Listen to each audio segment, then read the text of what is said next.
Nós queremos deixar registrado para todo o país, em especial para o Estado de São Paulo,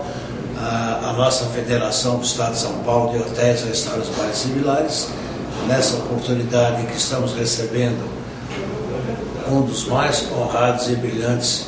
nomes da vida pública nacional, nosso deputado Silvio Torres.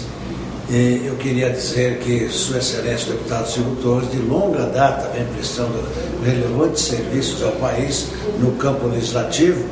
e com propositura sempre de grande conteúdo e interesse econômico e social, e o enfoque do turismo como atividade econômica e social. Eu queria ressaltar, em nome da Confederação Nacional do Turismo, que todos nós somos credores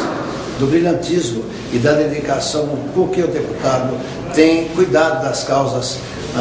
do setor econômico e social que a Confederação Nacional do Turismo representa no país. Agora mesmo estamos aqui recebendo o projeto de lei 5077 da Câmara Federal, onde Sua Excelência propõe uma regulamentação, uma lei que possa dar ao empregador rural as condições inerentes a que o turismo rural possa ser uma atividade presente na vida pública do país.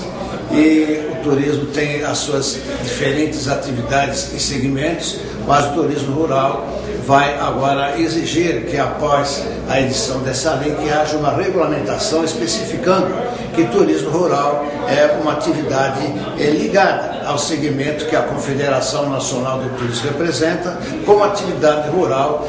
ligada ao setor que a Confederação da Agricultura representa no país. Pela visão clara, legislativa e de conteúdo social, nós somos devedores do setor turismo nacional, do muito que o deputado vem fazendo por todos nós no país. E no momento também que Sua Excelência está presente dentro do campo democrático da nação, quando a Câmara vai renovar os seus nomes, os seus membros, é importante dizer que para nós, eu falo aqui como cidadão, que estou presente acompanhando a vida pública do deputado Silvio Torres, uma das mais brilhantes figuras do Congresso Nacional, renovo